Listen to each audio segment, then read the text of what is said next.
पवार जी की आत्मकथा अछूत के पिछले एपिसोड में हमने चर्चा करी थी कि किस तरीके से हॉस्टल में रहते वक्त उनकी मां के ऊपर आटा चुराने का झूठा इल्जाम लगाया जाता है। बावजूद इसके दया पवार जी अपने हॉस्टल डेज के खट्टे मीठे अनुभव हमसे साझा करते हैं।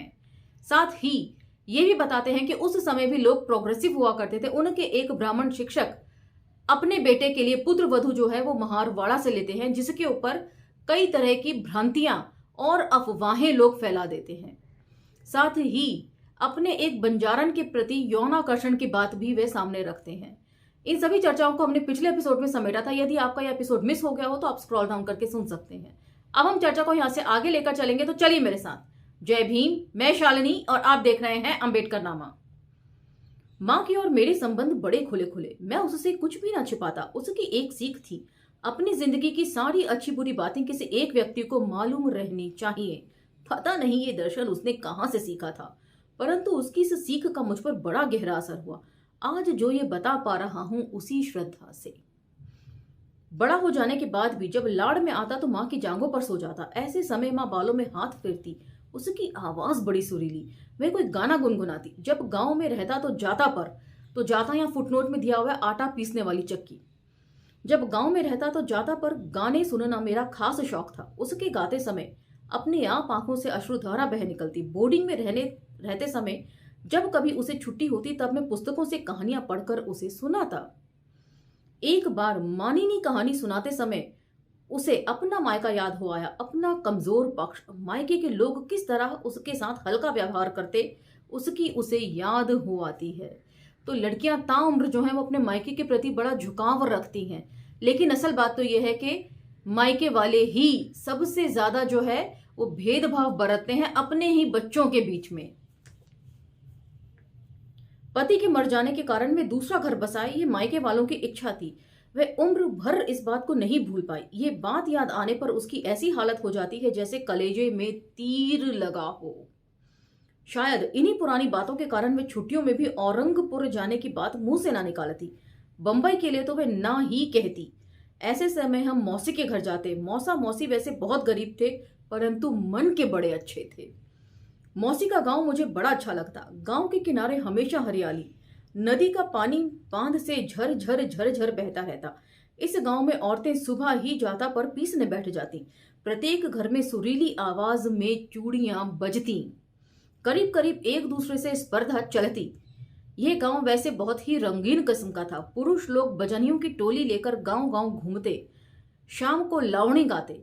कोई भी पुरुष मेहनत का काम न करता, परंतु स्त्रियों को दिन रात धनवानों के घर मेहनत मजदूरी करनी पड़ती। तो ये हमारे समाज की विडंबना है। पुरुष जो है वो ऐशो आराम की जिंदगी जीते हैं और सारा जो बोझ है वो स्त्रियों के ऊपर डाला जाता है। और ऐसे में मनुवाद से टक्कर लेना की बात जो है वो बड़ी बेमानी से लगने लगती है अपने आप। मैं शादी कर लूं, इस बात को लेकर मौसी के गांव के लोग मां को तंग करते। एक बार तो एक लड़की को मेरे लिए चुन लिया गया, परंतु शादी के लिए मैं बहुत टाल मटोल करता। वैसे महार लोगों में जल्दी शादी करने की परंपरा है, उसके हिसाब से मैं बहुत बड़ा हो गया था। मां को वे घेर लेते। इस गांव की कुंवारी लड़कियां भी मेरी ताक में थी, हंसी मजाक करती, परंतु मैं बहुत ही किताबी, घर आई चीज का लाभ उठाने की इच्छा न होती। एक बार एक सयानी हो चली लड़की ने तो अच्छा खासा हमला ही कर दिया। मैं घबरा गया था। मां को सब कुछ बता दिया। मां से मैंने कहा, आए चल निकल चल यहां से, इस गांव में बड़ा डर लगता है। मुझे देखकर मां हंस देती। विधवा का बेटा बड़ा अक्लमंद होता है, ये उद्गार बचपन से ही मेरे हिस्से आए थे। इसमें खिल्ली उड़ाने की भावना होती, परंतु तब ये उद्गार में तमगा सा लगाकर घूमता। लगता वास्तव में अपने पास अक्ल है, नहीं तो इस उम्र में भी जो भोग लिया वैसा किसके हिस्से आता है। इसी कारण कच्ची उम्र में ही बुजुर्गों से गंभीरता चेहरे पर छा गई। अपनी उम्र के लड़कों के साथ खेलने की बजाय कुछ अलग तरह का किया जाए, बड़े बुजुर्ग लोगों में बैठा जाए, ऐसा हमेशा लगता। अपने गांव कभी कभी जाता। अंग्रेजी स्कूल में पढ़ने के कारण गांव में मेरा खूब सम्मान होता। अब हमारी हालत कुछ ठीक थी। मां की मेहनत की कमाई से शरीर पर नए कोरे कपड़े आ जाते। मैं धीरे धीरे महारवाड़ा के लड़कों से कुछ अलग लगने लगता हूं, तो पहनने ओढ़ने से काफी फर्क पड़ता है। इसलिए शायद मनुस्मृति में कहा गया है कि एक अछूत को या शूद्र को अच्छा पहनना ओढ़ना या अच्छा खाना पीना नहीं करना चाहिए। इससे जो है मनुवादियों को बड़ा धक्का लगता है, उन्हें अच्छा नहीं लगता कि आप अच्छा दिखें, अच्छे खा पी के हृष्ट पुष्ट रहें और उनका मुकाबला करने के लिए सक्षम हो सकें। लेकिन शारीरिक पुष्टता उतनी काम नहीं आती जितनी विचारों की। महारवाड़ा के लोगों की चिट्ठी लिखना, लड़कों को पढ़ाना, महारवाड़ा झाड़ना आदि धंधे सूझते हैं। ढोल की तुनतुना सीखना कुछ हल्के दर्जे का लगने लगता है। बाप का काना तो स्वयं ही पड़ोस के चाचा को दे आया था। मैं घर में उपज रही विद्या को मैं सीख नहीं पाया, इसका खेद आज भी है। अपनी परंपरा की अच्छी बातें छोड़ दी तो जो परंपराएं, जो रूढ़ियां समय के साथ कदम ताल नहीं कर पाती हूं, उन्हें छोड़ना जरूरी है। लेकिन जो परंपराएं अच्छी हैं, जो संस्कार अच्छे हैं, उन्हें कैरी फॉरवर्ड जरूर करना चाहिए। आज मैं कोई भी वाद्य नहीं बजा सकता। बाप ढोलकी बहुत अच्छी बजाता, शहनाई फूंकता, परंतु इसी धंधे में उसकी कितनी फजीहत हुई। आज मैंने अपने 6 साल के लड़के को कुर्सी बजाते देखा, वह भी सुर ताल में। मैं चकरा गया। मुझसे टूटी संस्कृति की नाल ये इस तरह जोड़ेगा क्या? गांव में रह जाने के कारण हमारे घर की बड़ी दुर्दशा हो गई। दरवाजे के सामने कटीली झाड़ियां उग आईं, ऊपर के खपरेल अस्त व्यस्त, सामने ओसरे के बांस भी कोई उखाड़ कर ले गया। हमसे बिना पूछे ही गांव का वडारी हमारे घर में गधे बांधता। जहां मेरा जन्म हुआ वहां गधे बांधे जाएं, इसका मुझे गहरा दुख लगा। बहुत क्रोध आता, पर घर किसे देना चाहिए ये भी ना सूझता। पड़ोस में जावजी बुआ की बड़ी कोठी, बहुत ऊंची, उसकी देखभाल और दबाव के कारण घर बचा रहा, ऐसा उसका ही कहना था। लेकिन घर के बीच की चौखट ही वे उखाड़ कर ले गया।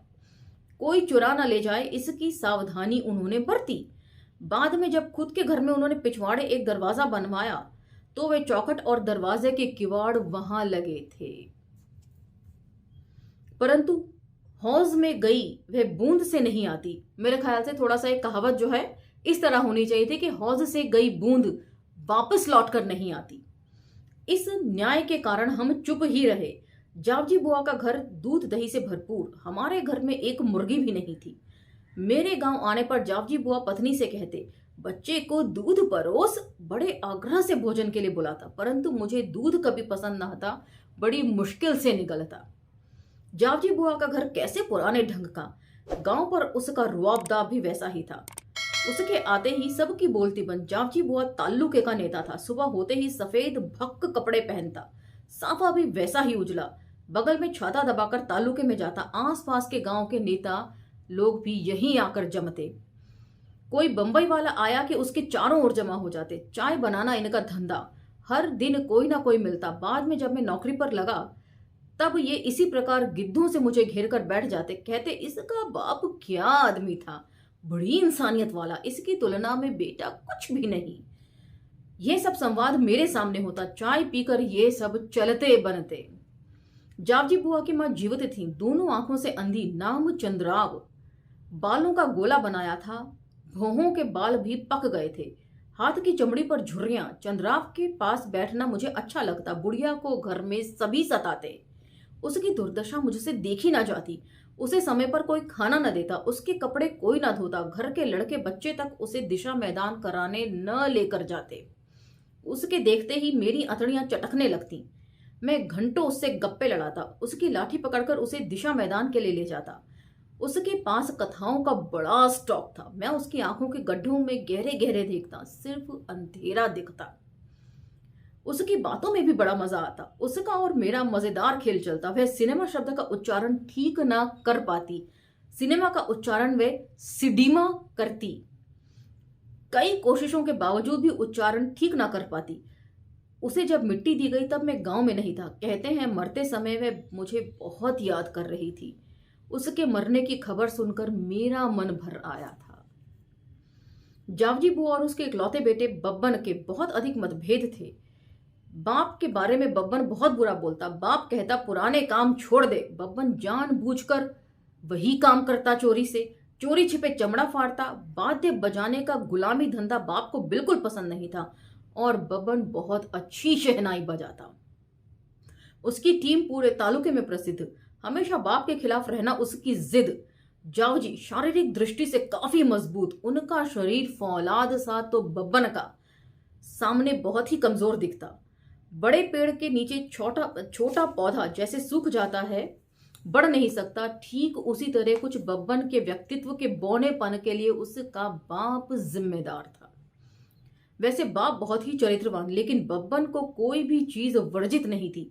वह जुआ खेलता, बाई और बोतल की संगत। उसकी शादी वैसे उसके बाप ने बचपन में ही करा दी थी। बीवी भी जवान हो चली थी, पर बब्बन उसको उससे न मिलने देता। बुढ़ऊ आंगन में ही लाठी लेकर बैठता। उसका कहना था कि लड़के की बॉडी खराब होती है। बाद में बब्बन को 3-4 लड़कियां हुई। उसकी लड़कियां वैसे बड़ी खूबसूरत।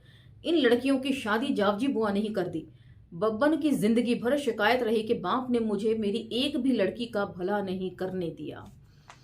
तो इतनी सारे बच्चे, वो भी तब जब पिता जो हैं अपने बेटे को बहू से मिलने से रोकते थे। तो सोचिए, हमारे यहाँ पर लोग इन सब चीजों के ऊपर, इन सब्जेक्ट्स के ऊपर बात नहीं करना चाहते, लेकिन बच्चे ढेर के ढेर पैदा होते हैं। बाद में बब्बन अपना सारा घर बार लेकर बंबई आया। फुटपाथ पर झोपड़ा बनाकर रहता, पुराने कागज बेचने का धंधा करता। जब तक बुढ़िया थी, जावजी बुआ की व्यवस्था अच्छी थी, पर बुढ़िया के मरते ही जावजी बुआ की दुर्दशा होने लगी। बब्बन बाप को एक पैसा ना देता। एक आध लड़की मेरे पास रख दे, रोटियां बनाकर खिला देगी। ये साधारण मांग भी बब्बन ने ठुकरा दी। बुढ़ऊ बड़ा जिद्दी, मरने तक उसने स्वाभिमान नहीं छोड़ा। सिर्फ खाने के लिए बुढ़ऊ ने घर के सारे 3 टप्पर बेच डाले और फिर जमीन का एक टुकड़ा बेचकर अपना गुजारा किया। घर में कोई नहीं था। सुबह पानी देने जब पड़ोस की बाई आई, तब बुढ़ऊ मरा पड़ा दिखा। वैसे अब मारवाड़ा में करता धरता कोई नहीं बचा। सब बंबई पेट भरने गए थे। बुढ़ऊ जब मरा तब मारवाड़ा में 1-2 बूढ़ी विधवा औरतें, बाकी सब घर बंद। क्या करें वे? बुढ़ऊ को करीब करीब घसीटते हुए ले गए। गांव के मराठा लोग तमाशा देख रहे थे। महार की लाश को वे कैसे हाथ लगाते? नया कोरा कफन कहाँ था? पुराने बारदाने में ही बुढ़ऊ को लपेटा गया। तो यहाँ पर मुझे ओम प्रकाश वाल्मीकि जी के कहानी संग्रह घुसपैठिया की शव यात्रा कहानी याद आ जाती है, जिसमें कुछ ऐसा ही जिक्र है। बंबई में बब्बन चाचा कभी कभी मिलता। वैसे ये कहानी जो है, मैंने पूरा इसका पाठन किया है, आप स्क्रॉल डाउन करके या प्लेलिस्ट में उसको चेक कर सकते हैं। बंबई में बब्बन चाचा कभी कभी मिलता, ऑफिस भी आता, नशे में धुत, झूमता हुआ, मैले कपड़े, कभी पैरों में कुछ है तो कभी कुछ नहीं है। वह ऑफिस में आया कि सारे क्लर्क मेरी ओर नजरें गड़ाकर देखने लगते। फिर ऐसी हालत में कभी मत आना, मुझसे ये कहा ही नहीं जाता। जब वे आता तो बुढ़ो को गालियां बकता। वह बड़बड़ाता रहता कि बुढ़े ने सारी एस्टेट उजाड़ दी, अब सिर्फ 1 मंजिला मकान है और उसे बेचकर मैं मुक्त हो जाऊंगा। और सचमुच उसने अपनी आखिरी लड़की की शादी में वह मकान बेच डाला। गांव के लोग वैसे इस मकान पर आंख गड़ाए बैठे ही थे। सागवानी लकड़ियों के भंडार से ये बना था। शायद गांव की मंडली ने ये मिट्टी के भाव खरीदा हो। लड़की की शादी का निमंत्रण देने में आया था। बब्बन सभी लड़कियों को मन से चाहता। उसके मन में एक बात हमेशा खटती रहती कि एक भी लड़की की शादी वे ठीक से नहीं कर पाया। उसकी छोटी बेटी वेणु के दुखांत के समय का मैं स्वयं गवाह था। वेणु की शादी गांव में खूब धूम धड़ाके से हुई थी। वेणु बहुत सुंदर थी, नक्षत्रों सी, माँ बाप से उजली थी। उसे जो घर मिला वह धनवान। लड़के के पिताजी बंबई की किसी कंपनी में फोरमैन थे। लड़का दिखने में बड़ा ऊंचा पूरा, घर में खेती बाड़ी देखता। वेणु के पति द्वारा बहुत अधिक उसे तकलीफ दिया जाना शुरू होता है। पति रात रात उसे सोने ना देता, उस पर संदेह भी करता। बाहर खेतों में जाता तो ताले चाबी में बंद कर देता। स्कूल में जब था तब मैंने 1-2 बार उसका छल कम करने की कोशिश की। पति छोटे मोटे कारणों पर भी चिढ़ जाता, बैल ढोरों सा पीटता। अंत में बब्बन उसे त्योहार निमित्त घर लेकर आता है और लड़की वापिस नहीं भेजनी है, यह अपना निर्णय वह सुना देता है। जवाई पागलों सा हो जाता है। हाथ में नंगा चाकू लेकर बब्बन के घर के सामने खड़ा हो गया। बब्बन वैसे गरीब आदमी, पर डगमगाया नहीं। तो आजकल सोशल मीडिया पर आपने एक वीडियो भी बहुत ज्यादा वायरल होता हुआ देखा होगा, जिसमें पिता जो है बाजे गाजे के साथ अपनी बेटी को वापस ले आए हैं। वो बेटी भी जो थी बहुत बड़े घर की मानी जाती है। तो उसका जिक्र देखिए, इतने साल पहले इस तरह की हिम्मत जुटाना कितनी बड़ी बात रही होगी। तो इन आत्मकथाओं के जरिए उस समय के समाज में होने वाले बातों का भी, घटनाओं का भी हमें जिक्र मिलता है, जिसे सुनकर आज हम सोशल मीडिया पर बड़े हैरान होते हैं। बाद में तो वह रामोशिया की टोली लेकर भी आ गया। लड़की ने फौजदारी कचहरी में बयान दिया, साहब मुझे सामने के नाले में ढकेल दीजिए, प्राण निकल जाएं फिर भी मैं इसके साथ नहीं जा सकती। उसे मुक्ति मिलती है। बाद में बहुत ही वयस्क व्यक्ति ने उससे उसकी शादी होती है। इतना वैभव छोड़कर वेणु क्यों आई? बूढ़ा पति क्यों बनाया? दुख तकलीफों का कटीला रास्ता उसने क्यों अपनाया? यह सवाल आज भी मुझे निरुत्तर कर देता है। अभी थोड़ी देर पहले ऊपर लिखा है दया पवार जी ने कि किस तरह से बर्ताव होता था वेणु के साथ, उसके बाद इस तरह के सवाल थोड़ा कॉन्ट्रडिक्शन लगते हैं। दुख तकलीफों का कटीला रास्ता उसने क्यों अपनाया, ये सवाल आज भी मुझे निरुत्तर कर देता है। आज बूढ़े पति की नौकरी छूट चुकी है, बंगलों में काम करके वे अपने पति और बच्चों को पालती पोसती है। वेणु की दुर्दशा बब्बन जिंदगी भर न भूल सका। बब्बन चाचा ने शादी में बड़े आग्रह से बुलाया था, तू अकेला नहीं, बीवी बच्चों को साथ लेकर आना। ये बात कहना वह भूला न था। शादी मुलुंड में गौतम नगर में हुई। नाम के लिए गौतम नगर था, वहां विशाल झोपड़पट्टी बसी थी। कमाटीपुरा नागपाड़ा से उठकर आए लोग अब यहां सट सट कर झोपड़ियां बनाने लगे। किसी द्वीप सा स्थानांतरण करने पर पूरा द्वीप जल उठता। इस यंत्र युग में भी ये द्वीप टूटा नहीं था। घर आकर जब पत्नी को चाचा के निमंत्रण के बारे में बताता हूं तो वह भड़क उठती है, आपको जाना है तो अकेले जाइए, मैं अपने बच्चों को झोपड़पट्टी में गलती से भी नहीं जाने दूंगी। वह भी अपना भूतकाल भूलना चाहती थी, परंतु मैं अपना सब कुछ कैसे झटक देता। उस दिन मैं अकेला ही शादी में गया। अकेले जाने की वजह से चाची नाराज थी। चाचा मुझे संभाल लेता है। शादी के वक्त चाचा का रूप मैं कभी नहीं भूल सकूंगा। शादी को काफी समय था, परंतु चाचा पीकर टाइट थे, बड़बड़ाए जा रहे थे। मैं समझाने की कोशिश करता हूं, चाचा कम से कम आज तो नहीं पीना था, अभी शादी भी होनी है। चाचा मेरी ओर देखकर बारातियों को गाली बकते हैं। उनकी माओ की शादी में मैं नाचूं, मुझे हंसी आती है। सटवा की गाली मैं फिर चाचा के मुंह से सुनता हूं। चाचा का दारू पीना बारातियों में से किसी को नहीं खटकता। उधर भी अधिकांश लोगों की हालत कुछ ऐसी ही थी। चाचा के एक रिश्तेदार स्वयं स्टेशन वैगन लेकर आए थे। स्टेशन की गाड़ी यानी अपनी ही दृष्टि से तात्या गाड़ी की ओर देखते हैं। चाचा बारातियों को उसी तरह नखरे सहते हैं जैसे पटेल के घोड़े और महार के भूषण के सहे जाते हैं। तो इस कहावत का मैं मतलब नहीं समझती हूं, तो आप लोग मेरा मार्गदर्शन जरूर कीजिएगा। दलितों की कुछ पीढ़ियां भौतिक दृष्टि से काफी आगे निकल चुकी हैं, बाकी समाज आज भी गुफा का जीवन जी रहा है। अनुभवों के हिसाब से इन दोनों वर्गों के बीच काफी फासला है। निकासी में चाचा सबसे आगे। गांव जैसा ही बाजे का प्रबंध चाचा ने किया था। जब वह शहनाई के सुर सुनाता है तो भूल जाता है कि वह दुल्हन का पिता है। बजनियों की शहनाई लेता है और झूम झूम कर पुराने गाने का सुर छेड़ता है। दूसरा शहनाई वाला उसका गीत उठा लेता है। मुझे अचानक ही बजनियों की उस टीम में से पिताजी की याद आने लगती है। बरसात के दिन थे, सारी झोपड़पट्टी में कीचड़ ही कीचड़। बौद्ध पद्धति से शादी होती है। तो यहां पर बौद्ध पद्धति से शादी का सुन के तो मुझे लगता है कि शहरों में लोगों ने जो है वो देर कर दी इस पद्धति को अपनाने में। खाने की पंगत कीचड़ में ही बैठती थी। चाचा के आग्रह के कारण मुझे भी भोजन करना पड़ता है। पत्तल में लपसी और घुघरी मिलती है।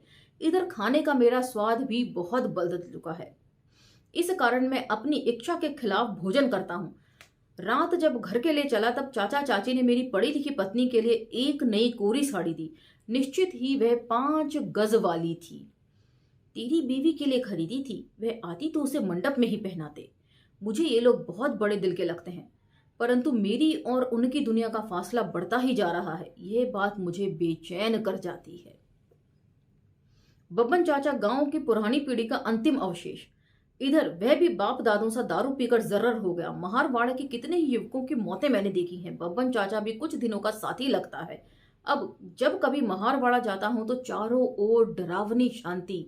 तो पहले ही दया पवार जी बता चुके हैं कि कुछ बूढ़ी बुजुर्ग महिलाएं ही अब गांव में खाली रह गई हैं। बाकी लोग जो है अपना पेट का भरण पोषण करने के लिए शहरों की तरफ पलायन कर गए।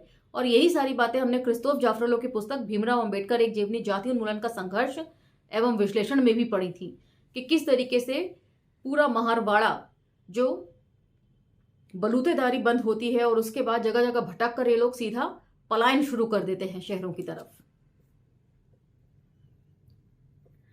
दिन में बुढ़िया डायनों की तरह भूसा निकालती लगती। सारे घर खंडहरों में बदल चुके थे। वहां कुत्ते सुअर दौड़ते दिखते हैं। महारवाड़ा में एक आध घर खुला है। वहां दरवाजे पर भूत प्रेत की कथा से कोई जर्रा शरीर की सफेद बालों वाली बुढ़िया दिखती। उसके बालों का गुच्छा बना होता, उसकी भौहों भी पकी होती। अक्सर वे हाथ हिला हिलाकर खुद से ही बातें करती होती। मेरे प्राण घबराने लगते हैं। महारवाड़े के दिल दहला देने वाले लोग इस तरह हवा में गायब होकर कहां निकल गए। गांव के मराठा लोग कहते हैं महारवाड़ा पर किसी ने करनी की है। सच में किसने करनी की होगी? पिछले 25-30 सालों तक गांव कैसा गोकुल सा हरा भरा था। गांव की जमीन पूरी न पड़ती, गांव हाथ पर फैलाने लगता है। अंग्रेजी कवेलू के कुछ घर, ग्राम पंचायत की सुडौल इमारत, नया स्कूल गांव में झलकने लगे। बचपन से ही हम खुले में दिशा मैदान के लिए जाते। पत्थरों कांटों से भरा हुआ मैदान, हाथी सी काली चट्टाने, सांबर बोंड की बनी कटीली झाड़ियां। आज ये मैदान साफ हो गया है। वहां कुछ धनिक मराठों ने आकर्षक घर बना लिए हैं। अनाज जमा करने के लिए गोदाम। कटनी के समय वहां खलिहान बनाते हैं। उनका खलिहान इतना चकाचक होता है कि तेल गिर पड़े तो आप उठा सकते हैं। पहले महारवाड़ा के प्रत्येक परिवार के पास कम से कम हड्डियां पालने के लिए जमीन का एक टुकड़ा होता था। पिछले कुछ वर्षों से ये जमीन ठगने छीनने की मानो होड़ सी लग गई हो। यदि गांव की जमीन की कीमत 1000 रुपए एकड़ है तो महार के जमीन का भाव 500 रुपए एकड़। मूल भाव में इतना ज्यादा फर्क। उन्होंने कोई साजिश ही रच ली हो। 20-25 सालों में महार अतल में चला गया। गांव के काम बंद हो गए थे, इस कारण बलूत बंद। तो अभी थोड़ी देर पहले मैंने जिक्र किया कि बलूतेदारी बंद होते ही जो है किस तरह पलायन शुरू होता है। गांव में मजदूरी भी न मिलती। ग्राम व्यवस्था की आर्थिक उठापटक में उत्पादन साधनों का कोई हिस्सा न था। रोटी पानी के लिए सब बंबई में खो गए। बित्ता भर जमीन परेशानी के दिनों में गिरवी रखते। कुछ एक लोगों ने पक्की खरीदी कर ली थी। सभी लोगों की करीब करीब यही हालत। गांव में मेरा भी एक टटपूंजा टुकड़ा था। उसका उत्पादन लेने जाता तो खर्च ही अधिक लगता। 2 पैसे की मुर्गी और 4 आने का मसाला वाली बात। 2 साल पहले बेटी की शादी निकली, तब 1000 रुपए इसी जमीन पर खड़े किए। जमीन मराठा किसान के पास गिरवी रखी। इधर 1-2 सालों से गांव जाना आना बंद है। जिस घर में जन्मा उस घर के बारे में मन में अलग जगह थी, परंतु पिछले साल ही एक करीबी रिश्तेदार ने उसे खुले आम नीलाम कर दिया। अगली बरसात में उसकी एक लकड़ी भी न मिलती। उसका ये कहना मुझे ठीक लगा, परंतु पत्नी झल्लाई, बोली, क्या हमारा वंश डूब गया? तो आज का एपिसोड हम यहीं विराम करते हैं। इसमें जानने समझने को ऐसा कुछ है नहीं, लेकिन पुरानी परंपराएं किस तरह टूटी और किस तरीके से गांव से लोगों का शहर की तरफ पलायन हुआ और शहरों पर जो है वो बोझ बढ़ना शुरू हुआ और लोगों ने अपने पुराने पेशे को तो छोड़ दिया, लेकिन पुराने पेशे को रिवाइव करने के लिए और एक स्किल्ड वर्कर के तौर पर या स्किल्ड पर्सन के तौर पर काम करने के बारे में कभी विचार नहीं किया। तो जाति का विनाश में भी बाबा साहब ने स्पष्ट तौर पर लिखा है कि चमड़े का जो सबसे ज्यादा काम है आज के दौर में वो ब्राह्मण लोग करते हैं। हम अपने पुश्तैनी धंधे छोड़कर आगे बढ़ते जा रहे हैं। पढ़ना लिखना भी जरूरी है, मैं ये नहीं कह रही हूं, और हमारे पुश्तैनी कामों को कोई और हथियाकर मालामाल होता जा रहा है। इन सब चीजों के ऊपर भी विचार मंथन किए जाने की जरूरत है। इसी के साथ आज का एपिसोड हम समाप्त करते हैं। ये सभी बातें आपको कैसी लग रही है मुझे कमेंट सेक्शन में बताते रहिएगा। पसंद आए तो आगे भी शेयर करते रहिएगा। मिलते हैं अगले एपिसोड में। अब मुझे आज्ञा दीजिए। धन्यवाद। जय भीम।